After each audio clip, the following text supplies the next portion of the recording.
Now the next topic of the chapter 11 is reflection of light through prism. Prism क्या होता है बच्चों कि ये ऐसा एक क्यूब होता है जिसके अंदर 3 सरफेस जो होगी वो रेक्टेंगल होती है और 2 सरफेस जो होती है वो ट्रायंगल होती हैं, ठीक है। मतलब एक ट्रायंगल शेप में ही होगा, लेकिन उसकी साइड्स जो होती हैं 3 वो रेक्टेंगुलर शेप में होती हैं। तो prism has 2 triangular base and 3 rectangular lateral surface, मतलब साइड्स जो होंगी रेक्टेंगुलर होगी और जो उनका बेस और जो टॉप होगा वो ट्रायंगल में होता है। और ये पूरा ग्लास का बना हुआ होता है, मतलब ये ट्रांसपेरेंट होता है। So this surfaces are inclines to each other, the angle between the 2 lateral faces is called angle of prism. Angle of prism मतलब यहाँ पर अगर हम देखें तो ये तीनों एंगल्स अगर सेम होगा तो 60 डिग्री का होगा, ठीक है। अब ये प्रिज्म जो होता है वहाँ से भी रिफ्रैक्शन हो सकता है। पहले आप फिगर को देख लें कि जैसे हमने यहाँ पे ड्रॉ किया हुआ एक लाइट एंटर हुई, वो लाइट सनलाइट आपको दिख रही है, ठीक है, विद एंगल ऑफ इंसिडेंस आई, मतलब इंसिडेंस एंगल से वो आगे जा रही है। लेकिन वो जैसे ही प्रिज्म के अंदर रहती है, आप डार्क लाइट को मार्क कीजिएगा अभी, तो देखेंगे कि वो प्रिज्म में जाकर वो थोड़ी सी डेविएट हो जाती हैं। जब बाहर निकलती तो अगेन डेविएट हो जाती हैं और वो इमर्जेंट रे नीचे की तरफ आगे बढ़ता है। तो यहाँ पर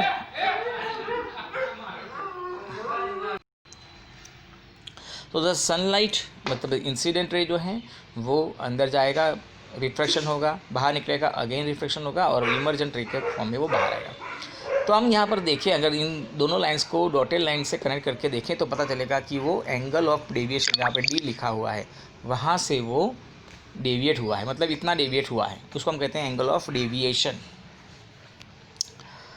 तो यहाँ पर भी ये एक्टिविटी थी ऐसे, तो जैसे हमने रेक्टेंगुलर ग्लास लैब में किया था वो 2-4 पिन से, उस तरह से यहाँ पर भी इसको परफॉर्म करना है, ठीक है। But we don't have to discuss about the activity, so just understand by this figure only. तो what is angle of deviation? Exactly angle of deviation है क्या? तो angle of deviation is the angle between incident ray and the emergent ray. Incident ray जो हमने dotted line पे दिखाया है और इमर्जेंट रे जो डॉटेड लाइन पे दिखाया है, उन दोनों को अगर आप देखें तो ये इतना डेविएट हुआ है, जाना था ऊपर गया नीचे, तो इतना जो उसकी डायरेक्शन में चेंजेस हुए हैं हम उसको कहते हैं एंगल ऑफ डेविएशन।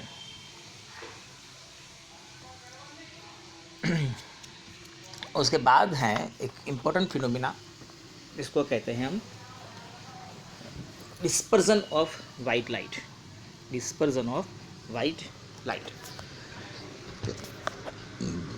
तो यहाँ पर हम एक प्रिज्म लेते हैं, एक वाइट लाइट का सोर्स लेते हैं, एक बीम लेना है, मतलब कि पूरा टॉर्च से नहीं, एक हमें छोटा सा पॉइंट ही चाहिए लाइट का, उसको हमें प्रिज्म से में पास करना है।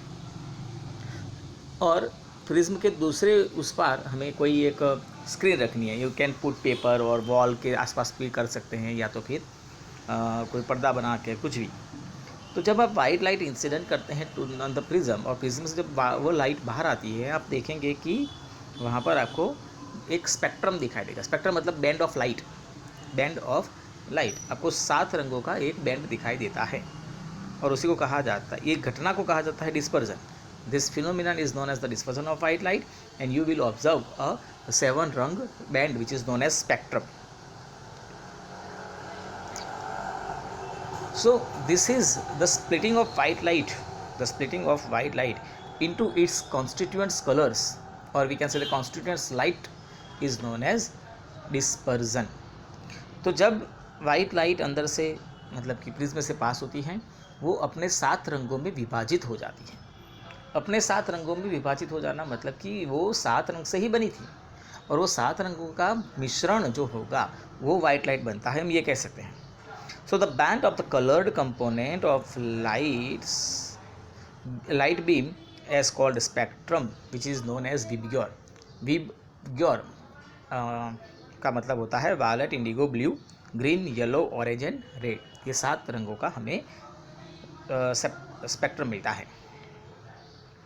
So the splitting of light into its component color is called dispersion, and the different component color of light band at different angle with respect to incident angle. The red light bends the least while the violet bend most. तो यहाँ पर आप देखेंगे कि क्या हुआ है कि जैसे ही वाइट लाइट प्रिज्म से होते हुए बाहर निकलती हैं वो अपने 7 रंगों में विभाजित हो जाती है, लेकिन